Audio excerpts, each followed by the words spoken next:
อย่าบอกจังซันสิเราตาบอดเนาะว่าเนาะสิเดียว หนึ่งก็หา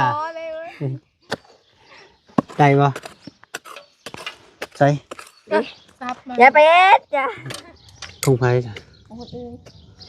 คนอื่น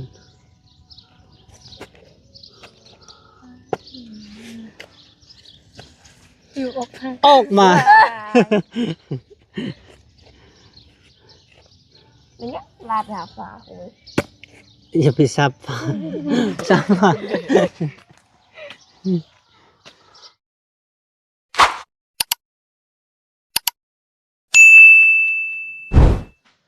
เอาพี่น้องไอ้เนาะ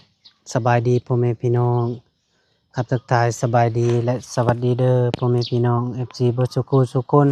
บ่ว่าอยู่ในหรือต่างประเทศก็ยินดีต้อนรับเข้าสู่สองบ่าวแก้วสะพานบุญเนาะเป็นซองใหม่พี่น้องไอ้เนาะขอฝากกดไลค์กดแชร์กดติดตามให้บ่าวแก้วมีเป็นกำลังใจให้เด้อพี่น้องเด้อมื้อนี้ก็สิพาน้องๆไปหาขุดกระปูหรือว่าจิรอก็ยังบ่ฮู้ว่าสิได้หรือบ่พ่อแม่พี่น้องเอ้ยเนาะมีแต่บ่าวแก้วกำลังว่าสิพาน้องๆเพิ่นน้องงาน้องแมนและน้องฟ้าพี่น้องเอ้ยเนาะพอดีก็ไปหาขุดเหมือนเดิมพี่น้องเอ้ยเนาะก็บ่มีแนวอยู่แนวกินแล้วน้องๆเพิ่นก็ได้พี่น้องเอ้ยเนาะก็เลยบ่าวแก้วสิพาจักสิได้หรือบ่ก็ยังบ่ฮู้ว่าน้องๆเพิ่นก็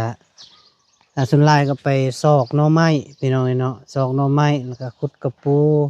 แล้วก็ขุดจิรอขุดเขียดเท่านั้นแหละพี่น้องเนาะแต่ว่ากับบางมื้อก็ได้บางมื้อก็บ่ได้พี่น้องเนาะก็น้องๆเพิ่นก็ยังสู้ชีวิตพี่น้องเนาะเอาโอเคพี่น้องเนาะมีแต่ไปรับไปชมไปตามเบิ่งอยู่พุ่นแหละพี่น้องไปหาขุดเบิ่งน้องๆเพิ่นสิได้หลายซำใดก็มีแต่ว่าเฮาจะถ่ายพี่ๆน้องๆเบิ่งพี่น้องเนาะเป็นซองไม้ฝากให้ฟานไวๆเด้อพ่อแม่พี่น้องให้ภายในเดือน6ให้มันผ่านวิกฤตให้มันแล้วพี่น้องเนาะถือว่าให้มันฮอดคนติดตาม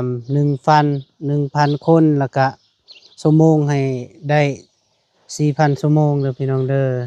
เพื่อสร้างรายได้ก็ทั้งสองหลักเบาแก้วก็อยากมีปัญหาอีกหน่อยนึงพี่น้องเนาะก็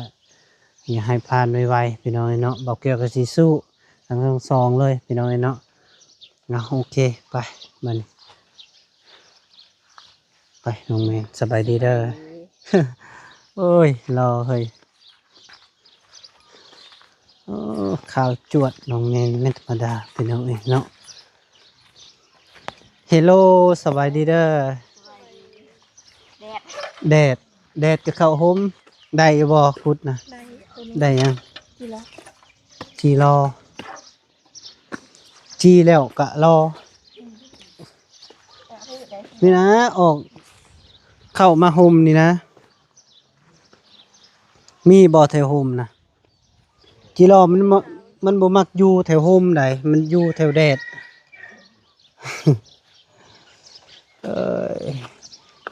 น้องงางน้องฟ้าบุญญาณดอกแดดสำนี้นะสู้แดดอยู่แล้วเนาะน้องงาเนาะน้องเฮ้ยเก่งแท้เว้ยเด็กโตบ่เห็นว่าไปเขาพุ่นแหละ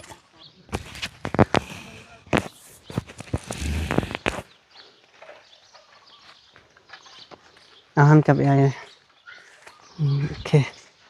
ไปหอนบ่ข่อยว่ามื้อนี้เฮาจะได้กบ2 ตัวอีหลีได้ได้เดี๋ยวสิพาไปพูนลงห้วยพุ่นแหละ ไปบ่ข้าวเป็นลมก่อนตัวนี้เป็นลมเนาะโอ้ใช่อะไรค่อยประตาลายแม่นบ่จิรอนี่แมงจุดจีตี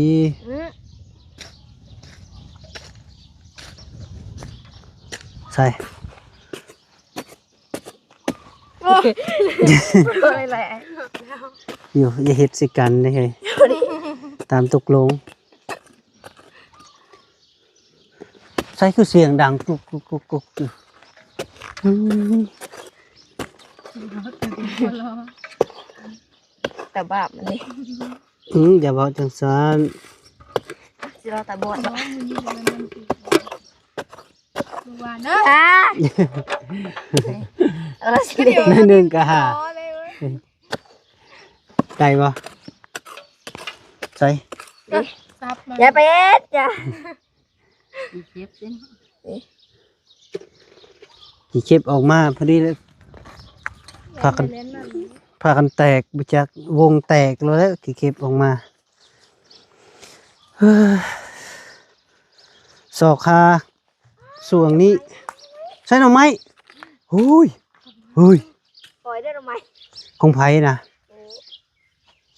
บ่ได้บ่เอาของเพิ่นได้ จะเบิ้งเอาดิ หน่อไม้ยังไง บ๊ายบาย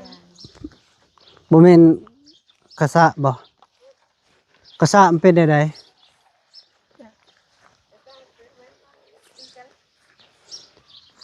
มันคือเป็นดามคือเดียวเลยเฮ็ดเฮ็ดหยัง เบื่อ บ่เบื่อดอกเห็ดนี่เคยกินอยู่เคยกินเห็ดนี่ตอนเป็นนักเรียนน่ะเก็บกินอยู่ได้อ้าวอีหลีตอนเรียนอยู่เซโนนะ มันบ่มีเนาะ บ่มีก็ขุดขี้กระเดือนเอา ใส่ ให้ได้ โอ้ใส่เบื่อแล้วถึง รถน้อมไข่มันละหัว ง่ายนะ ได้ให้นะให้นี่นี่ซอกเท่านี้แหละคันบ่ซอกเจ้าสิกินหยังมื้อแลงเอ้ยแม่นหยังอันนี้มันเอากาบมะม่วงเข้าไปนี่เฮ้ย มาดูเลย อันนี้มันเอากาบมะม่วงลงตัวนูบ่จะแม่นบ่ อู้บ่ ปล่อยมันเลยค่ะ อือย าแลนรัน หุยตัวหัวเนี่ย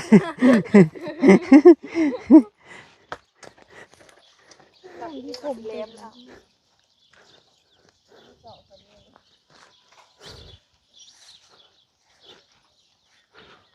ใส่เอ๋ยามแหงแหงแรงมันนี่ก็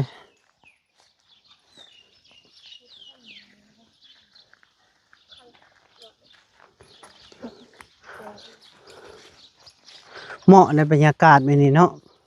ไปหากิน ตามทุ่งไร่ทุ่งนาอืม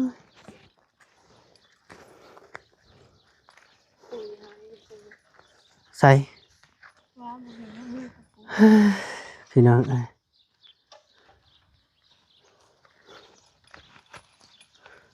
เห็นบ่เท้าอุ้ยบ่แม่นขอโทษ เก็บมันซะเสียงเนี่ย ขอโทษขอโทษใส่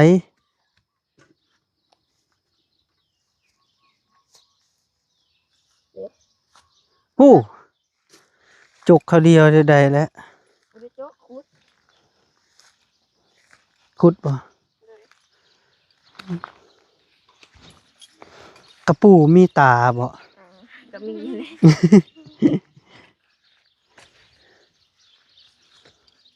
เสร็จบาดนี่สิได้กินข้าวเห็นอยากข้าวอยู่นี่กระปูก็บ่ได้ ไม้ตัวนี้ ย่างหวนแต่นี่แหละ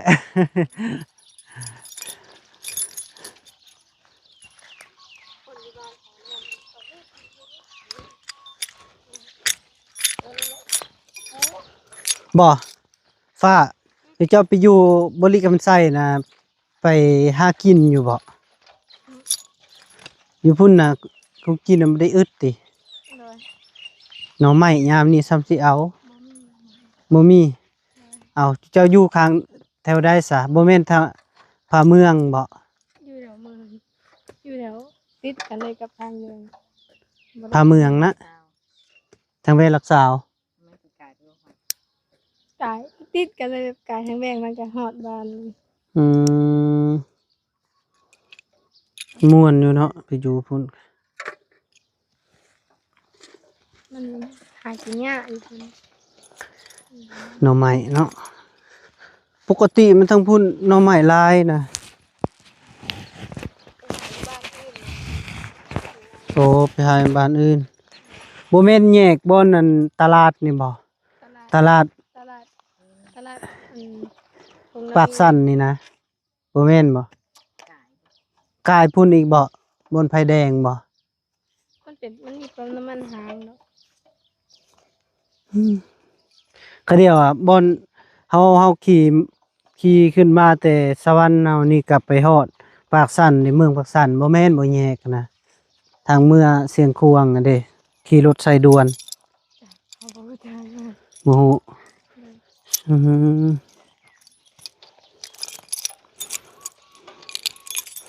เพราะว่าอ้ายไปอยู่พะเมืองประมาณเดือนหนึงพุ่นน่ะ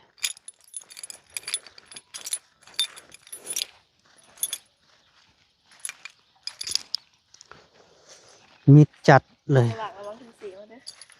ไปพักพรแถวพุ่นแหละบ่ได้เด้สิบ่ได้อีหยังเลยนี่พี่น้องเอ้ยเนาะมีแต่เลาะหวนไปดิ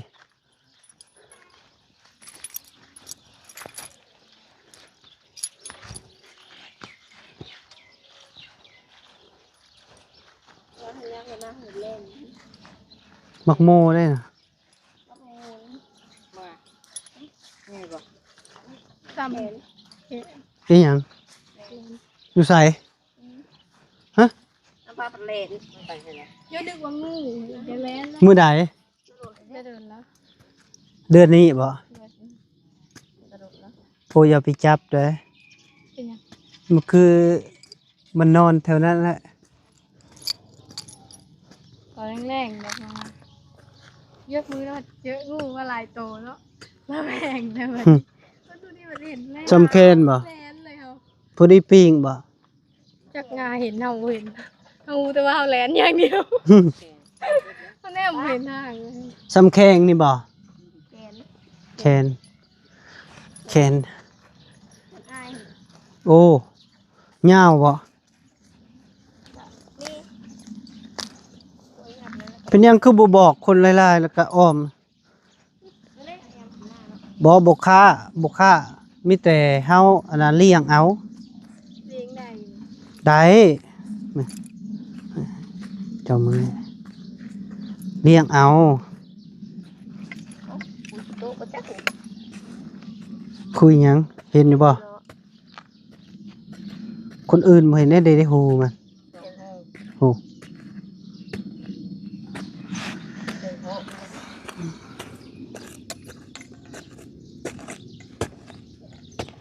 10%เลยเกิด นี่เรียบร้อย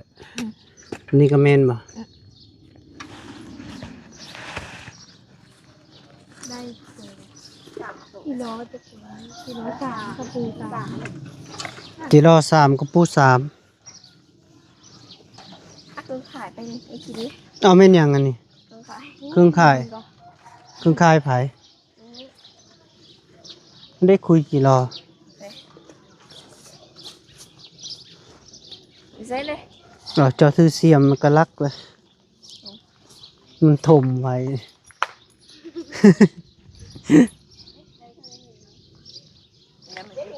เฮ้ยมาพี่ผ้าเอ้ย ว้าเป็นยัง เป็นเข้าได้ไหม โอ้มันอยู่พี่ละทีเนาะมันนอนพี่แหละ ที่ใส่ เป็นหูเดี๋ยวจะ ทุกไม้ตัวไหนมันเข้าทางไหน เป็นที่ทางเขาท ที่ใส่ก็มันเข้าทางไหนน้ำติงโมเห็น ำ นะ ใหญ่ อยู่ใส่ เข้าทางใด ขาวเขาทางเขา เพิ่นนอนอยู่พุ่นนั่นแหละบักบ่ ของเขาไหมของเขาไหม ของไผจ้ะ ของคนอื่น คนอื่น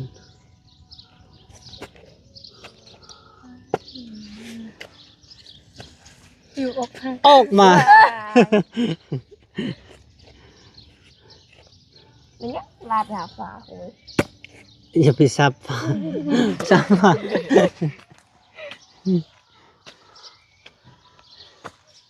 แต่มันนั่งให้แล้วตึกซับเฮ้ย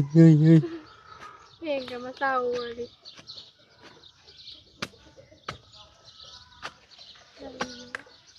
อยากให้คือเศร้าแล้วก็ อืม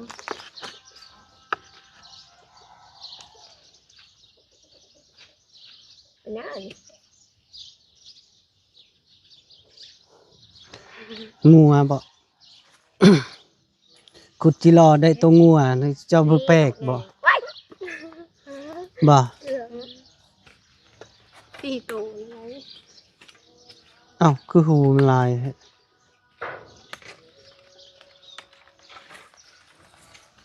หมูตัวหักอะไร หมูหัก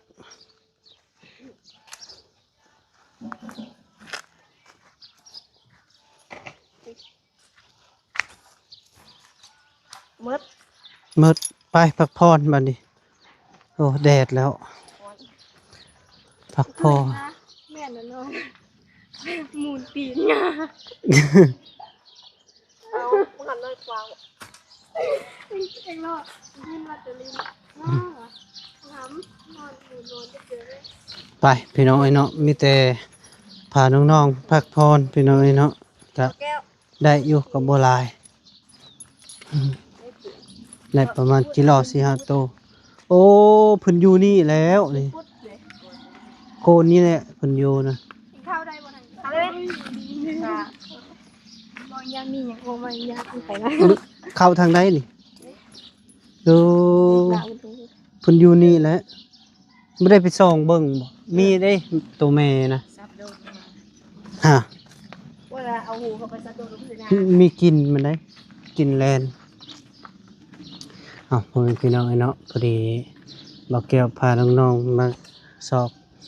หากินแล้วก็ได้บ่หลายพี่น้องไอ้เนาะเฮาก็อยู่ดีมีแฮงสุขภาพแข็งแรงเจ็บจนในคาได้ส่งมาร่ำรวยมาสุขสุขคนโดยบ๊ายบาย